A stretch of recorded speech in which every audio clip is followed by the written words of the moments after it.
आज हम लोग ऐसा सिचुएशन पर आ गए हैं, हमारे आसपास डोमेस्टिक वायलेंस के केसेस से भर गया है। डोमेस्टिक वायलेंस एक्ट 2005 जो लाया गया था, इसका मेन उद्देश्य है विक्टिम को प्रोटेक्शन देना और परपिट्रेटर को अकाउंटेबल बनाना। Recently honourable Himachal Pradesh high court के द्वारा एक ऐसा जजमेंट पास किया गया है जो एक गेम चेंजिंग जजमेंट साबित होने वाला है, और किस तरीके से ये जजमेंट्स का इम्प्लीकेशन विक्टिम के ऊपर लागू होगा ये भी हम लोग डिटेल में समझेंगे। तो डोमेस्टिक वायलेंस एक्ट सेक्शन 12, इसके अंदर हम लोग protection order, residential order, maintenance order and compensation order demand कर सकते हैं।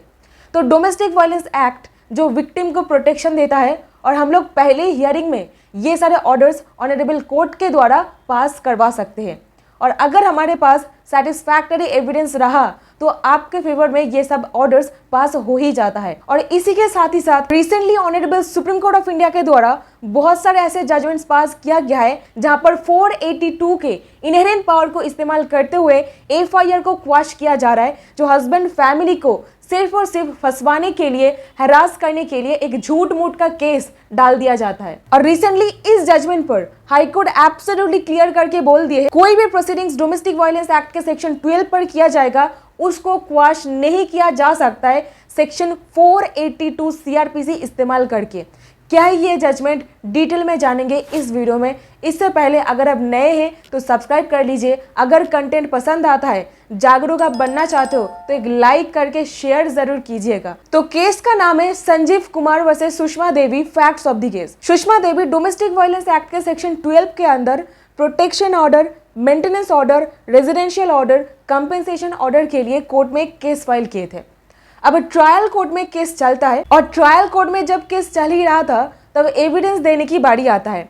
एविडेंस में मांगा गया था शादी हुआ है एग्जैक्टली और नॉट, इसके बारे में, और हस्बैंड के द्वारा ये डिफेंस लिया गया था तो हम दोनों के बीच में कभी शादी हुआ ही नहीं है और हम दोनों कभी एक साथ रहे भी नहीं थे। हस्बैंड कोर्ट में ये बोलते हैं सुषमा देवी के साथ उनके कानूनी तरीके से कोई भी शादी नहीं हुआ था, वो उनके लीगली वेडेड वाइफ नहीं है। और जब एविडेंस देने की बारी आता है तो सुषमा देवी शादी को कोर्ट में प्रूव भी नहीं कर सके थे। इसके चलते उनके द्वारा जो सारे रिलीफ मांगा गया था उसको खारिज कर दिया जाता है, केस को ट्रायल कोर्ट के द्वारा डिसमिस कर दिया जाता है। तो जहां पर भी कोई फॉल्स एलिगेशन लगाया जाता है, एक फॉल्स डोमेस्टिक वायलेंस के केस आपके नाम पर किया जाता है, तो बेस्ट रेमेडी होता है 482 क्वॉशिंग पिटीशन, जो हम लोग हाईकोर्ट में जाकर के करते हैं। और अगर आपके पास सॉलिड एविडेंसेस होता है तो हाईकोर्ट क्वॉशिंग कर भी देते हैं, क्योंकि हमारे देश के न्यायालय ये समझते हैं कौन सा केस फेक है और कौन सा केस जेन्युइन है। तो हाईकोर्ट सुनवाई कर रहे थे 482 के क्वॉशिंग पिटीशन जो डोमेस्टिक वायलेंस एक्ट के सेक्शन 12 पर फाइल किया गया था। इसी के साथ पत्नी और भी एलिगेशन लगाई थी। तर शादी हुआ था 1999 में हिंदू राइट्स एंड सेरेमनीज के हिसाब से। उसके बाद कंटिन्यूअसली उनके ऊपर टॉर्चर किया जा रहा था हस्बैंड एंड उनके पेरेंट्स के द्वारा। 3 साल वो सहन करती रही, ये उम्मीद लेकर के दैट सब कुछ एक दिन सही हो जाएगा, उनके बिहेवियर उनके प्रति चेंज हो जाएगा।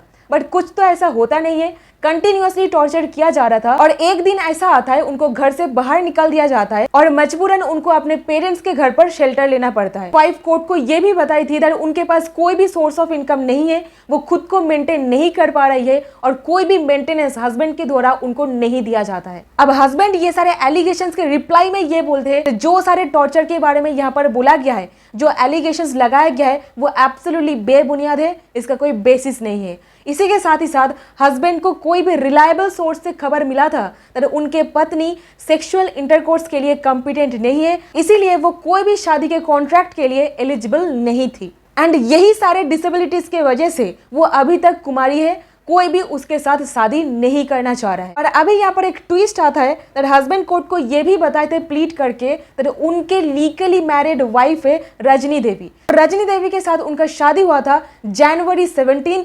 2001 पर। अभी सुषमा देवी को यहाँ पर एविडेंस लाने के लिए बोला जाता है दैट आपका शादी हुआ था, ये प्रूफ करने के लिए आप एविडेंस दीजिए, तो वो असमर्थ होती है उनके शादी प्रूफ कर पाने से। यही रीजन को एक प्राइमरी ग्राउंड बनाते हुए ऑनरेबल ट्रायल कोर्ट ये एप्लीकेशन को डिसमिस कर देते हैं। अब सुषमा देवी एग्रीड होकर के केस लेकर के पहुंच गए हायर फोरम एपीलेट कोर्ट के पास। एपीलेट कोर्ट के पास जब केस पहुंचा, कोर्ट ऑब्जर्व किए तब ट्रायल कोर्ट के द्वारा एक बहुत बड़ा गलती हुआ है। क्या गलती? क्योंकि डोमेस्टिक वायलेंस एक्ट में जो सारे कंडीशंस के बारे में बोला गया है कोई इंसान के फेवर में सेक्शन 12 के अंदर ऑर्डर पास करने के लिए वो इस केस में सफिशिएंट है। और उनका फोकस एब्सोल्युटली चला गया था शादी एग्जैक्टली में हुआ है, लीगली वेडेड लेडी वो है या फिर नहीं है इसके ऊपर, जो कि एब्सोल्युटली गलत था। इसी के साथ ही साथ जो प्लीडिंग्स वगैरह फाइल किया गया था वहां पर पिटिशनर के द्वारा कोई भी सिग्नेचर नहीं किया गया था। तो ये सारे रीजंस देते हुए एपीलेट कोर्ट रिमांड करके सीधे उस केस को ट्रायल कोर्ट के पास भेज दिए वापस और कहे कि हम आपको डायरेक्शन देते हैं, इनको एविडेंस देने के लिए मौका दिया जाए, जो सारे इश्यूज ठीक तरीके से फ्रेम नहीं किया गया था उसको सही तरीके से फ्रेम किया जाए और जो साइन वगैरह नहीं किया गया है उसको रेटिफाई किया जाए। अभी केस चला आता है ट्रायल कोर्ट के पास और यहीं पर इस ऑर्डर के खिलाफ हस्बैंड एक रिवीजन पिटीशन फाइल कर देते। और अब ऑनरेबल हाई कोर्ट के पास जब ये केस चल ही रहा था तब हाई कोर्ट बहुत सारी चीज ऑब्जर्व किए, जिसको आज से अभी से यही फॉलो करना पड़ेगा और इंडिया के सारे जनता के ऊपर यही कानून लागू होगा जहां पर भी डोमेस्टिक वायलेंस एक्ट के सेक्शन 12 पर कोई भी केसेस फाइल किया जा रहा है। सबसे पहले हाईकोर्ट यहाँ पर ऑब्जर्व किए दैट डोमेस्टिक वायलेंस एक्ट के सेक्शन 12 पर जो सारे रेमेडीज के बारे में बोला गया है वहां पर मैरिज को एस्टैब्लिश करना एविडेंस दे करके इसका कोई जरूरत नहीं है। अगर कोई मैरिज लाइक रिलेशनशिप वहां पर होता है तो वो सफिशिएंट है डोमेस्टिक वायलेंस एक्ट के रेमेडी क्लेम करने के लिए, क्योंकि section 12 of the DV act में कहा गया है aggrieved person. Domestic violence act section 12 के अंदर एप्लीकेशन सिर्फ और सिर्फ फाइल कर सकते हैं एग्रीव्ड पर्सन। अभी एग्रीव्ड पर्सन के बिहाफ पर कोई प्रोटेक्शन ऑफिसर भी केस फाइल कर सकते हैं। इसका डेफिनेशन दिया गया है section 2A of the domestic violence act. Definition के हिसाब से जहां पर कोई डोमेस्टिक संपर्क है हस्बैंड के साथ और जो इंसान के साथ डोमेस्टिक रिलेशन में रहने के वक्त वायलेंस किया गया है। डोमेस्टिक रिलेशनशिप का मतलब क्या है इसको डिफाइन किया गया है सेक्शन 2F पर। इसका मतलब जहां पर कोई इंसान एक साथ रह रहे, एक हाउस होल्ड में रह रहे एंड जो लोग consanguinity, marriage or through a relationship in the nature of marriage, adoption or the family members living together as a joint family, ये कहा गया है। अभी ऑनरेबल हाई कोर्ट सारे पक्ष के बात को सुन करके अपना ऑब्जर्वेशन देने के वक्त एक केस लॉ को रेफर किए इस केस का पोजीशन देखते हुए, that is D Velusamy versus D Pachaiammal. इस केस में honourable supreme court of India के द्वारा एक बहुत ही हिस्टोरिक जजमेंट पास किया गया था लिव इन रिलेशनशिप के ऊपर। यहाँ पर डोमेस्टिक रिलेशनशिप को भी एक्सप्लेन किया गया था डिटेल तरीके से।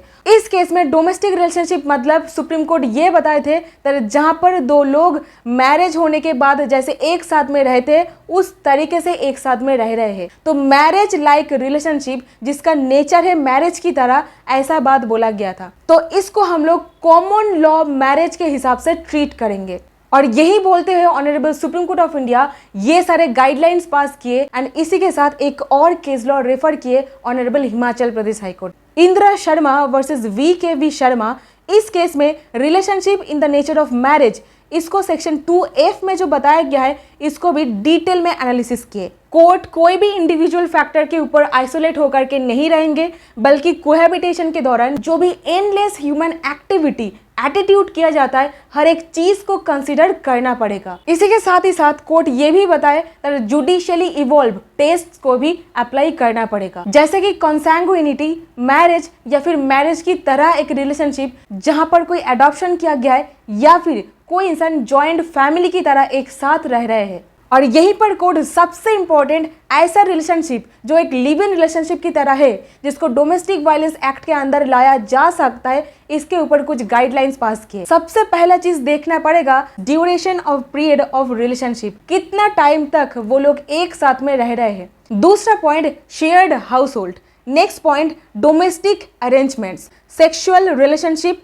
चिल्ड्रेन। इन लोगों का पब्लिक पोजीशन क्या है, पब्लिक इसको किस तरीके से देखते हैं, यानी कि अगर कोई इंसान एक साथ में बहुत टाइम तक रह रहे होंगे लिव इन रिलेशनशिप में हस्बैंड एंड वाइफ की तरह, तो समाज उनको यही समझेंगे दैट वो हस्बैंड एंड वाइफ है। Next condition intention and conduct of the parties. तो अगर आप कोई लिव इन रिलेशनशिप में रह रहे हो तो डोमेस्टिक वायलेंस एक्ट में बेनिफिट लेने के लिए ये सारे कंडीशंस आपको फुलफिल करना ही पड़ेगा। और एकदम आखिर में ऑनरेबल हाई कोर्ट ये ऑब्जर्व किए दैट ये जो केस है ना बहुत सारे पड़ाव में से गुजरा है, कहीं कहीं बार ये लोग 482 के पावर इस्तेमाल करना चाह रहे हैं। ऑन दी अदर हैंड ये लोग रिवीजन पिटीशन फाइल कर रहे हैं under CrPC under section 397 read with 401। इसी के साथ ही साथ ये लोग रिट पिटीशन फाइल कर रहे हैं under article 227 of the constitution of India. तो हर एक चीज को देखते हुए हाईकोर्ट ये जजमेंट पास किए जो सारे प्रोसीडिंग्स डोमेस्टिक वायलेंस एक्ट के चैप्टर 4 पर होता है वो सिविल इन नेचर है और 482 सीआरपीसी का यही उद्देश्य है, जहां पर कोई भी केस कोई भी प्रोसीडिंग्स क्रिमिनल कोर्ट के पास से क्रिमिनल प्रोसीडिंग्स के द्वारा अराइज हुआ है उसको क्वाश करना या फिर उसके प्रोसीडिंग्स के ऊपर अप्लाई करना। तो सेक्शन 12 का जो नेचर है वो सिविल इन नेचर है। सिविल नेचर के प्रोसीडिंग्स को क्वाश करने के लिए 482 का इस्तेमाल नहीं कर सकते हो। और ये सारे केसेस को फॉलो करते हुए फाइनली हाईकोर्ट ये 5 गाइडलाइंस पास किए। नंबर 1, डोमेस्टिक वायलेंस एक्ट के सेक्शन 12 के अंदर जो प्रोसीडिंग्स होता है वो सिविल इन नेचर है और ऐसे केसेस पर 482 का इस्तेमाल नहीं किया जा सकता है। जहां पर एविडेंस कंसीडर करना नेसेसरी नहीं है वहां पर एप्लीकेशन को डिटेल में सुना जाएगा और डिसीजन लिया जाएगा। जहां पर एविडेंस कंसीडर करना नेसेसरी है वहां पर करना पड़ेगा एडजुडिकेशन के लिए और जो इश्यूज होता है उसको प्रॉपर्ली फॉर्मुलेट करना पड़ेगा। पार्टीज को जिस तरीके से डायरेक्शन दिया जाएगा वो उसी तरीके से एविडेंस लीड करेंगे। इसी के साथ section 28 of the domestic violence act में जो कहा गया है उसके हिसाब से इनेबलिंग प्रोसीजर फॉर्मुलेट कर सकते हैं। तो ये बहुत बड़ा डेवलपमेंट सामने आ रहा है जहां पर हस्बैंड के फैमिली डीवी एक्ट में सेक्शन 12 पर जो केस फाइल किया गया है क्वेश्चन के लिए नहीं जा सकेंगे सेक्शन 482 ऑफ द सीआरपीसी इस्तेमाल करके। सो आई होप आपको कुछ पता चला है वैल्यूएबल। अगर पता चला है एक लाइक करके आगे दोस्तों तक इस वीडियो को शेयर कीजिए, उनको भी जागरूक बनाइए। Thank you so much for watching this video. Have a nice day.